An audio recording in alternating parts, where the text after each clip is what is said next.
Hai semua, ketemu lagi sama gua. Oke, jadi di video kali ini gua akan ngebahas tentang tes masuk IPDN, khususnya buat adik-adik Capra nih yang bentar lagi pendaftaran dibuka. Jadi kemarin kan pendaftaran tuh kedinasan sempat ditunda.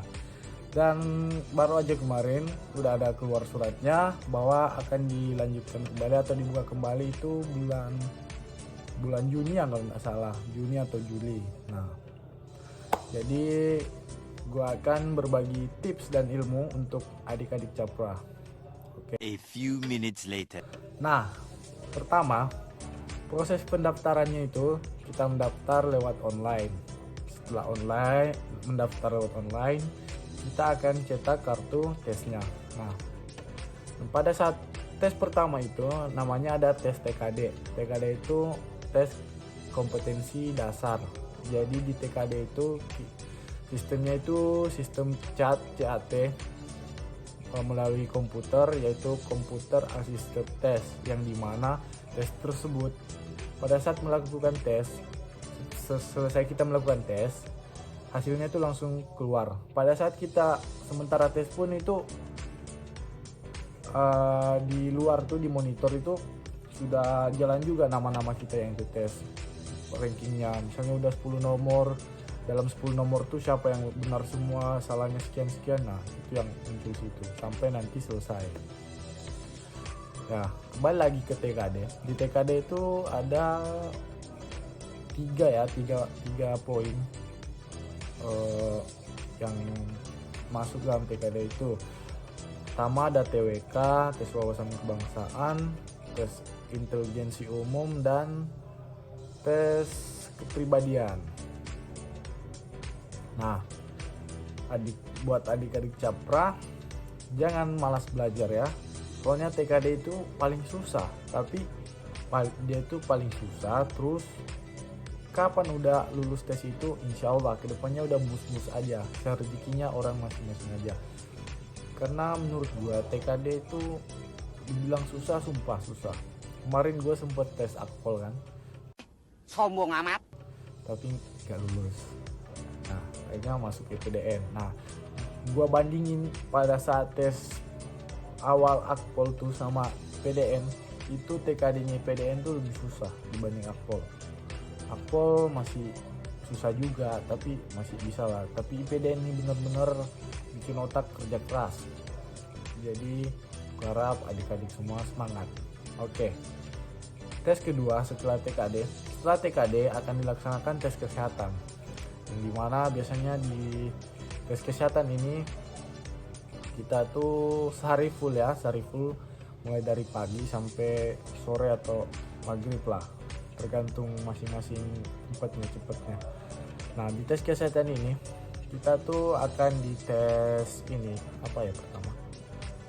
Contohnya yang umum aja lah ya, tekanan darah, varises, varikokel, jantung, mata, ada riwayat penyakit nggak sebelumnya. Nah, yang paling penting nih mata, soalnya mata ini kan rawan kan untuk di era sekarang, gadget udah ini canggih semua. Nah, radiasinya itu, nah dan gue saranin buat adik-adik Capra semua, jadi sebelum masuk pada tes ini, sebelum tes kesehatan, sebelumnya tuh udah ini melaksanakan tes kesehatan mandiri, medical check up, langsung full kan.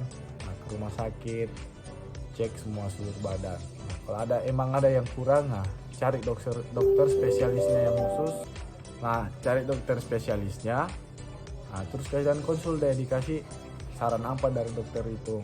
Kalau gue sih kemarin mata gue agak bermasalah atau minus ya, minus 2, kiri itu 2,25, terus kanan 2,5. Nah, terus gue ke dokter spesialis mata, terus disaranin buat lasik.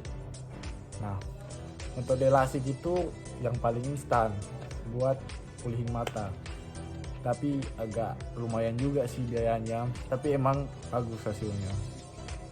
Lasik itu kemarin gua di Jakarta ya, jadi Hamin 2 minggu tes kesehatan gue berangkat lasik, seminggu itu udah pulih. 3 hari awal mata tuh cuma rada-rada kayak berkabut gitu, tapi setelahnya itu aman aja. Pokoknya apapun deh lakuin buat itu, buat cita-cita. Nah selanjutnya ketiga tuh tes psikotes. Nah tes psikotes ini tes terakhir yang dilaksanain di daerah. Tes psikotes itu lumayan susah juga, lumayan nguras otak, jadi diperlukan belajar ekstra sebelumnya. Harus ada persiapan, kalau nggak ada persiapan ini nggak usah. Soalnya tes psikotes ini paling nentuin. Percuma adik-adik capra semua dari tes awal TKD, tes kesehatan, kalau gugurnya di sini itu sakit. Soalnya setelah ini tuh kalian langsung berangkat pantuhir di Jatinangor.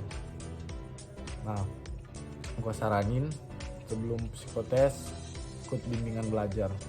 Nah, selanjutnya tes pantuhir atau penentuan akhir di Jatinangor. Nah, di tes pantuhir ini yang bakal nentuin lulus atau tidaknya seseorang untuk menjadi praja. Nah, di tes pantuhir sendiri pada saat kita baru tiba tuh tes pertamanya itu ada tes wawancara kejiwaan, pemeriksaan berkas dulu. Pemeriksaan berkas. Setelah pemeriksaan verifikasi berkas ada tes wawancara kejiwaan. Setelah wawancara kejiwaan ada tes tertulis kejiwaan. Terus semacam psiko lagi begitu ya. Nah, setelah itu kita akan melaksanakan tes tes kesehatan. Nah, kesehatan ini jadi setelah kesehatan di daerah, di pantuhir pun ada kesehatan lagi, dan alat-alat yang digunakan itu lebih canggih lagi. Jadi yang tadinya di daerah mungkin nggak ketangkep ada kelainan atau apa, di pantuhir ini rawan untuk ketahuan. Soalnya alatnya udah canggih banget karena kerjasama dengan TNI Angkatan Darat. Jadi itu alatnya super canggih, semua serba kabel-kabel apa semua monitor.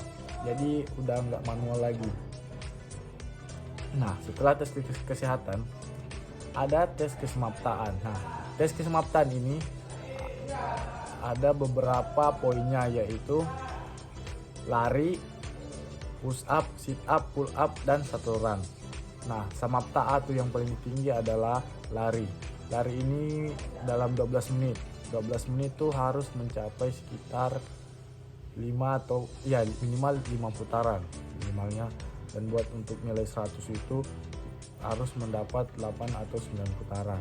Nah, setelah tes kesemaptaan akan ada tes wawancara terakhir atau wawancara pantuhir, yang dimana yang wawancara ini tuh seluruh pejabat-pejabat tinggi yang ada di PDN. Nah, setelah tes terakhir itu beberapa besoknya langsung diadain pengumuman. Nah, di hari pengumuman ini yang menurut gua itu berdebar banget, soalnya lulus pasti bahagia ya kan, bangga, bisa banggain orang tua. Tapi kalau yang gak lulus itu sumpah sedih banget, udah berjuang dari awal sampai ke Nangor, pantuhir, akhirnya gak lulus, sumpah sakit banget. Jadi gua harap buat adik-adik capra semua semangat, persiapkan dirimu dari sekarang, belajar bimbel, kalau perlu bimbel kesemaptaan juga, biar nanti semuanya lancar, insyaallah amin bisa lulus. Oke, sekian dulu video dari gue. Sekali lagi semangat buat adik-adik capra angkatan 31. Kakak tunggu di Kesatriaan.